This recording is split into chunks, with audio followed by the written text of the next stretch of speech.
나이가 먹을수록 산소가 부족하다고 그러는데 산소가 부족하면은 구체적으로 어떤 문제가 생기나요?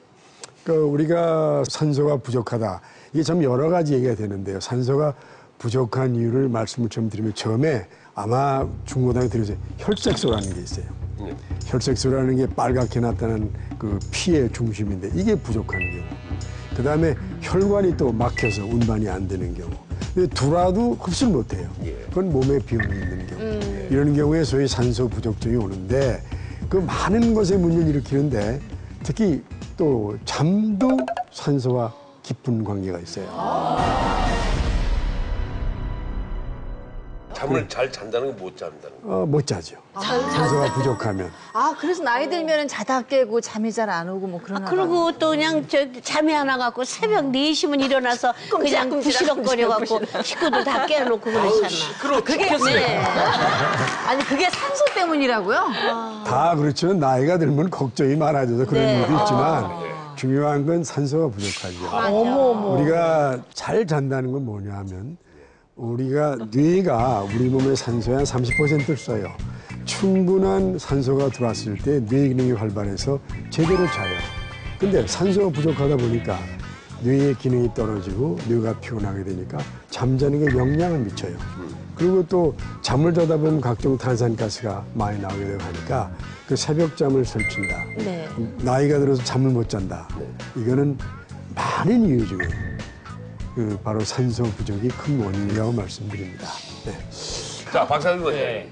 그러니까 이제 나이가 드시면 이제 피부가 조금씩 탄력이 떨어지잖아요. 예. 근데 똑같은 게 이 우리 몸 속에서도 일어나거든요. 예. 그러니까 우리 몸 안에는 이 산소가 지나다니는 공간이 있는데 거기에 점막들이 있어요. 근데 피부가 늘어지듯이 네. 점막도 늘어지게 되거든요. 나이를 드시면.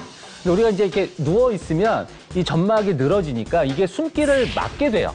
주무실 때. 예. 그러니까 이제 잘 때 자연스럽게 자꾸 숨기를 막으니까 내 몸에서 나를 깨우는 거야. 일어나라. 그래서 자꾸 주무시다가 잠을 깨는 이유가 이 숨이 다니는 공간도 늘어나면서 숨기를 막으니까 이제 깨우는 그런 반응이 이제 내 몸에서 일어나기 때문에 자꾸 산소 부족에 의해서 잠이 깨는 증상이다라고 이렇게 설명을 좀 할 수 있을 것 같아요. 그 자다가요. 아우 답답하다 방문 열어라. 그 닫지 말고 열어. 이러는 경우도 있거든요. 그렇죠. 이제 주무실 때 자꾸 이제 이산화탄소가 나오니까 공기도 이제 가뜩이나 산소가 부족한 공기가 됐는데 그 상황에서 숨이 다니는 길도 자꾸 좁아지니까 내 몸에서는 자꾸 나를 깨우고 잠을 설치게 되는 거죠. 나이를 먹을수록 몸속 산소가 줄어든다. 그래서 나타난 여러 가지 증상들 또 어떤 게 있습니까? 우리가 잠을 못 자는 것도 있지만은 네. 가끔 그 나이가 들면은 배가 볼록 나오고 쓸데없는 거에 살이 쪄요. 흔히 그걸 뭐라고 부르죠? 나이살이라고 그러죠. 이 나이살이 바로 산소 부족과 관련이 있다 그렇게 말씀드려요. 아니 나이살. 잠 못 자는 것도 산소랑 관련이 있고. 근데 나이살도 산소랑 관련이 있다고요? 그렇죠. 살이 왜 찌냐 그러면 살찐다면 걱정하는 게 기름기 꼈다 이거 안에. 그 나이살은 기름기죠. 근데 우리가 이 지방질이라는 게 기름기인데 이걸 분해하려면 산소가 있어야 분해가 돼요. 그 지방산에도 없어지는데 산소가 부족하니까 이 지방질이 분해가 잘 안 되죠. 그래서 모이는 게 나이살입니다. 근데 이제 그럼 주부님들이 핑계거리가 좀 생기겠어요. 막 먹고 이거 산소 때문에 이렇게 많이 먹어 산소 때문에 살이 찐다 이럴 수 있겠어요. 그러니까. 아니 근데 그런 핑계거리는 너무 많잖아요. 저희 이모만 해도 나이 40대까지 젖살이라고 우겼거든요. 그러다가 이제 40대 중반이 넘어가니까 나이살이라고. 본인의 잘못은 1%도 없습니다. 예. 살이 찌는 데 있어서 본인의 책임은 없어요. 예. 되게 그 게으름살, 그다음에 나이살 이 두 가지가 문제가 되는데 우리가 나이살을 얘기할 때는 이 산소 부족이 말씀드린 기름기를 없애지 못하기 때문에 부족하니까 그게 바로 살로 나오는 거죠. 아니 좀 전에 나이살이 산소 부족이다. 그 원인이 있다는 말씀하셨잖아요. 네네. 그러면 산소가 충분하면은 반대로 나이살이 빠질 수 있다는 그런 얘기도 되는 나이살도 건가요? 잡을 수 있다. 네. 이론적으로는 가능해요. 이론적으로는 이론적으로는. 나이살이라는 게 단순화해가지고 산소 부족만은 문제가 아니에요. 그런데 이 산소 부족이 관련되니까 만약 우리에게 충분한 산소가 공급이 되고 산소가 풍부한 음식을 많이 먹고 또 그 좋은 산소를 많이 들게 되면 다소나마, 지방질의 분해를 빨리 해서 나이살이 드는 거를 방지할 수 있다. 이렇게 말씀드립니다. 희망적인데요, 아주. 나이살을 빼려고 하면 일단 산속으로 들어가야 되겠네. 들어가서 거기서 산소를 충분하게 섭취를 하고 산에 들어가서 사시죠. 산속에서 살고 있지 않습니까? 나는 자연인이다 보세요, 그분들. 맞아요. 나이에 걸맞지 않게 살찐 어울리는 자연인은 별로 못 본 것 같아, 사람 진짜. 박상규 원장님. 진짜 내 살찐 자연인은 없어. 네. 그러니까 우선은 우리가 이제 살을 빼려면 운동을 해야 되잖아요. 근데 살 빼는 운동이 대표적인 게 무슨 운동이나요? 유산소. 그렇죠. 유산소 운동이 살 빼는 운동이잖아요. 그래서 이렇게 유산소 그렇죠. 그러는구나. 그러니까 유산소 운동이라는 말이 무슨 뜻이냐면 산소를 가지고 운동을 하면 지방이 빠진다라는 거예요. 반면에 산소가 없이 운동하는 운동들은 지방을 빼기보다 이제 근육을 키우는 역할을 하잖아요. 그러니까 이제 알았어. 당장 지방을 빼주는 운동은 산소가 필요한 운동이다. 그러니까 반대로 말하면요. 산소가 없는 상태에서 부족한 상태에서 어떤 운동을 하면 살이 잘 안 빠진다라는 얘기거든요. 그런데 나이가 드실수록요. 운동할 때 산소 공급을 잘 못하세요. 그 이유가 뭐냐면요. 우리가 이제 숨을 이렇게 크게 쉴 때요. 이게 가슴에다 갈비뼈에다가 손을 딱 대시고요. 이렇게 심호흡을 크게 해보시면은요. 어떻게 되냐면 갈비뼈가 이렇게 약간씩 벌어지는 게 느껴지실 거예요. 예. 숨을 크게 쉬면. 예, 그렇게 숨을 이제 내뱉으면 갈비뼈가 좁아지는 게 느껴지고 이게 뭐냐면 갈비뼈도 관절이거든요. 그러니까 움직임이 생겨야 돼요. 근데 연세가 드시면 이 무릎에 관절염이 오듯이 이 갈비뼈에도 관절염이 오면서 갈비뼈가 움직임이 굳어요. 그러니까 산소가 들어올 공간이 적어지는 거예요. 그러니까 운동을 하셔도 산소 공급이 잘 안 되고 유산소 운동할 때도 상대적으로 산소 공급이 잘 안 되기 때문에 살이 잘 안 빠지는 거고요. 그래서 이제 어떤 운동을 하기 전에 이 갈비뼈의 움직임을 만들어주는 큰 호흡들을 먼저 잘 하셔야 되는 이유. 그러니까 호흡이 그만큼 살 빼는데 중요한 이유가 바로 거기에 있는 겁니다. 그럼 산소가 부족했을 경우에 생기는 어떤 치명적인 질병 이런 것도 어떤 게 있을까요? 우리가 우리 몸속에서 제일 중요한 게 어딥니까? 어떤 사람은 심장이라고 그래요. 어떤 사람은 뇌라고 그래요. 근데 의사 입장 볼 땐 뇌가 제일 중요하지 않나.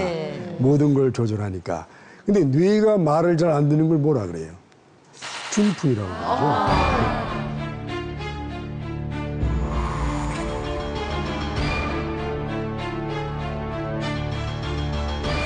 중풍이 또 산소 부족할 때 가능합니다.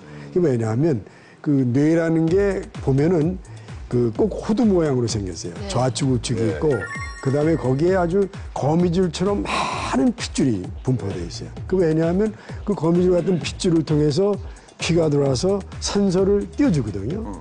근데 그 산소가 부족하면 핏줄에 가는 피가 없어지겠죠. 들어오지 못하죠. 그렇게 되니까 핏줄이 파괴되고 또 막히게 되고 또 뇌의 일부분이 망가지면 그게 바로 중풍이죠. 중풍이라는 게 마비가 오는 거 아니겠어요? 상식적으로 알아두실 건 저 뇌에 좋다고 호두 많이 까먹는 분이 있어요. 그걸 하지 말라 그 말씀 드리는데 왜냐하면 뇌 속이 꼭 뇌가 호두처럼 생겼으니까 이것도 호두 까먹게 되면 아주 질색이에요. 그러지 마시고 산소 많이 드시는 걸로 하시는 게 좋을 거예요. 박상규 원장님. 네. 혹시 뇌와 산소에 관한 연구 자료가 있습니까? 그러니까 뇌의 기능과 이 산소에 관한 연구가 좀 재밌는 게 하나 있는데요. 네. 1996년도에 독일의 그 한 신경 심리학자가 재밌는 연구를 하나 했어요. 어떻게 했냐면 이제 두 그룹으로 나눠서 한 그룹은 1분 동안 일부러 이제 산소를 더 흡입을 하게 하고 이제 다른 한 그룹은 그대로 둔 상태에서 12개의 단어를 암기를 시킨 거예요. 실제로 결과를 봤더니 이 산소를 흡입한 그룹은 10분 정도가 지났을 때 전체 단어에서 한 91%를 기억하고 있었고요. 24시간이 지났을 때도 그 암기의 한 50% 정도를 아직까지 기억하고 있었다. 이런 연구 결과가 있었거든요. 그러니까 그만큼 뇌 기능에서 이 산소를 충분히 보충해 주는 게 중요하다. 이런 걸 또 좀 반증해 주는 재밌는 실험이 또 있긴 합니다. 우리가 이 숲속에 가지 않습니까? 뭐 등산을 갔던 그러면 괜히 기분이 좋고 상쾌해요. 뭔가 막 호흡도 그냥 속도 시원하고 말이죠. 기분 탓 맛은 아닌가 봐요. 네, 그죠? 그 숲속에 가면은 그 좋은 이유가 우리가 햇빛을 가지고 그 나무가 그걸 받아들여서 나무가 살아가죠. 그때 산소를 배출하죠. 우리가 필요한 산소가 충분히 있다 보니까 머리가 우선 기능을 제대로 발휘하고 또 가슴, 뭐 심장을 기능 발휘하니까 아주 기분이 좋고. 그 공기 좋은 곳에서 말입니다. 자, 숨을 들이쉬고는 아 좋다. 야 담배 하나 줘봐.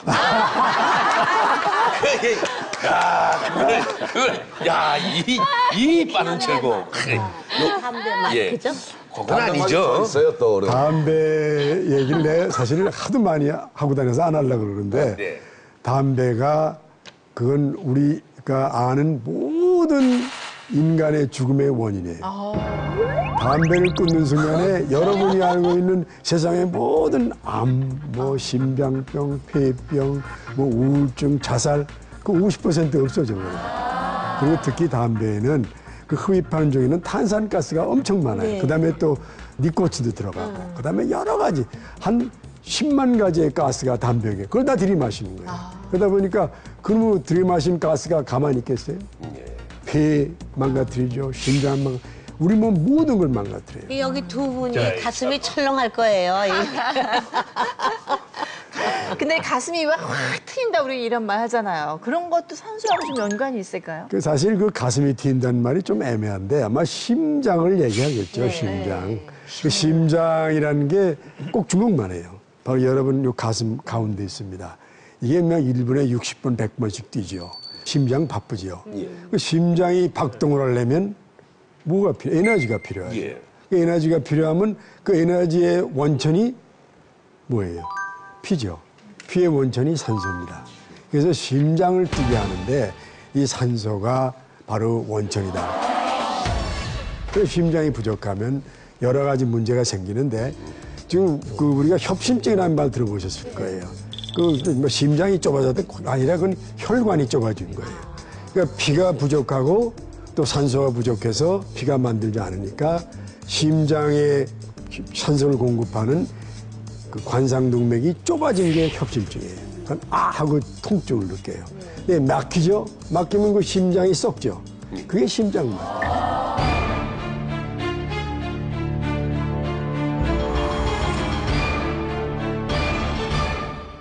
만약 심장에 문제가 있으면 그 공급도 못 받고 그러다 보니까 그게 협심증 뭐 신경이 오고 그러니까 산소가 들어오게 되면 핏줄이 제대로 기능을 발휘하고 관 기능 발휘해서 아주 가슴이 뻥 뚫린 그런 기분을 느낀다 이렇게 말씀드릴 수 있습니다. 산소는 심장의 연료다.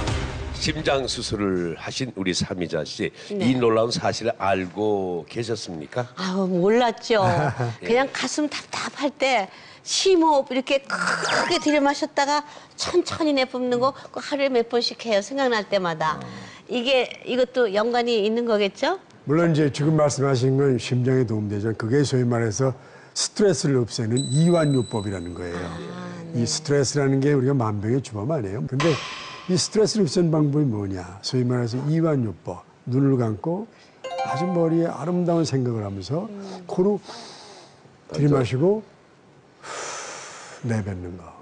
이게 스트레스를 없애주는 좋은 방법이에요. 뭐 이완도 별거 아닙니다. 그래서 이런 것 때문에도 효과가 있다고 말씀드립니다. 그 우리가 숲속에 가면 일반적으로 뭐 가슴이 시원하다, 뭐 기분이 뭐 뻥 막혔던 게 뻥 뚫리는 것 같다 이런 얘기들도 하지만 또 한 가지 더 추가를 하자면 눈이 좀 맑아진다라는 느낌이 들 때도 있거든요. 답답했던 시야가 뻥 뚫리는 것 같고 이런 느낌도 혹시 산소와 연관을 좀 지을 수가 있을까요? 우리 몸속에서 산소를 공급하는 게 피죠. 피는 어디를 통해서 흘러요? 그 혈관을 통해서 흐르죠. 이 눈 속에도 엄청난 혈관이 있어요. 눈에 보이지 않는. 그래서 우리가 당뇨나 고혈압 한 문제가 뭐냐면 그 핏줄이 망가져서 눈이 망가져요. 그렇죠? 그러니까 다시 말해서 그 핏줄이 말을 안 들으면 눈이 나빠지겠죠. 뭐 노안도 그 중에 하나예요. 노안. 대개 노안은 40세가 되면 누구든지 나타나요. 왜냐하면 산소 공급이 부족하다 보니까 혈액이 많이 못 가게 되니까 노안도 생기고 또 눈이 마른다 그래요. 눈 건조. 그 눈 건조증은 갑자기 가도 막 번개 맞은 것처럼 눈이 아플 때도 있어요. 그 눈물이 없어가지고. 그럴 때 눈물이라는 게 우리가 나와서 눈을 도와줘요. 그 눈물 속에는 산소가 많아요. 눈물에도 산소가 있다고요? 네. 그 눈물, 그 물이라는 거예요. 그 물 아니에요. 예. 물은 H2O죠. 예. H2O는 그게 산소가 붙어 있는 거죠. 네. 그럼 좀 많이 울어야 되겠네요. 그래 사실 많은 사람들이 그 웃긴 얘기로 웃으면 건강에 좋다 그러는데 우는 게 훨씬 좋아요. 아, 그래요? 네. 묵상할 때 막 울고 나면 개운해지죠. 맞아. 그리고 잠도 잘 와요. 네. 그렇기 때문에 이 산소가 없으면 눈 나빠지고 이런 증상이 올 수밖에 없죠. 네. 요즘요 은퇴 후에 기농을 하시거나 이 전원생활 하는 분들이 점점 늘고 있지 않습니까? 그죠? 결국 건강하게 살기 위해서는 도시를 떠나야 한다. 이거 아닙니까? 혹시? 그래서 그 반은 맞고 반은 틀린 거. 오늘 100% 정답이 힘드네요. 건강을 생각해서 도시를 떠나서 산속에서 맑은 공기를 쐰다. 뭐 그건 말리고 싶지 않지만 예. 그렇게 저는 그 개인적으로 바람직하지는 않다 말씀을 드려요. 대신 우리가 사는 많은 세상의 공간 가운데는 그 필요한 산소가 부족한 곳이 있어요. 저산소 공간? 뭐 한번 붙여볼까요, 그렇게? 예. 그런 식으로 그런 곳이 있기 때문에 그걸 피하는 게 오히려 그 산속에 들어가는 것보다 더 효과적이 아닐까. 난 그렇게 생각을 네, 합니다. 피하는 것이. 네.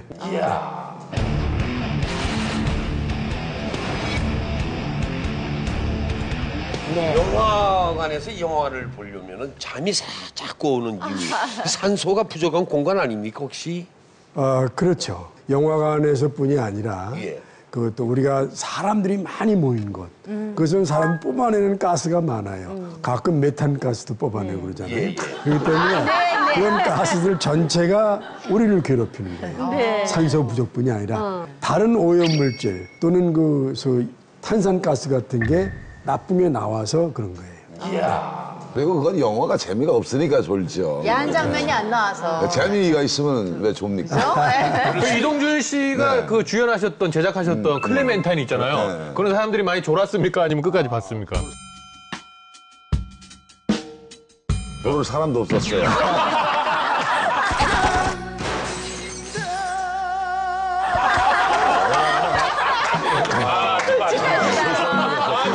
좋을 사람도 없었어요. 사람들이 없었어요. 제가 아픈 곳을 제가 이렇게 농담을 클레멘타인 얘기는 이제 안 해줬습니다. 내가 주의하도록 농담을 하면 하겠습니다. 우리 교수들이 강의 많이 하잖아요. 강의 못하는 교수한테는 졸아요. 자, 우리 건강에 큰 문제가 될 수 있는 저산소 공간. 네. 5위부터 1위까지가 있습니다. 5위는요, 출퇴근 시간 지하철이에요. 출퇴근 시간 네. 지하철. 3위는 또 어딜까요? 지하실입니다. 예. 보죠. 네. 지금 우리가 사는 그 주거 환경이 때로는 문제가 되니까 지하실을 많이 이용하게 되죠. 뭐 당구장, 무슨 뭐 카페, 노래방, 뭐 노래방 지하 이게 다 지하실에 있잖아요. 그러면 지하실에는 생각이 많은 오염된 물질, 산소 부족이 올 수밖에 없고 더군다나 밀폐된 곳이기 때문에 이 지하실이 굉장히 문제가 됩니다. 그래서 산소가 적기 때문에 산소 부족으로 인한 많은 증상이 올 수밖에 없죠. 예. 그 지하철은 복잡한 지하철일수록 오염된 물질이 공기가 나오고 또 여러 사람이 호흡을 하니까 산소가 부족해요. 보통 우리가 21.3% 정확히는 산소가 그래야 돼요. 있어야 되는데 지하철은 한 1.5% 떨어져요. 그래서 한 19.5% 되다 보니까 어지럽고 피곤하고 짜증나고 머리 좀 아프고 이런 증상이 나오게 되죠. 보통 우리가 평균적인 이야기를 할 때 네. 지하철에는 산소량이 떨어졌다 네. 이렇게 출퇴근 말씀드립니다. 시간에.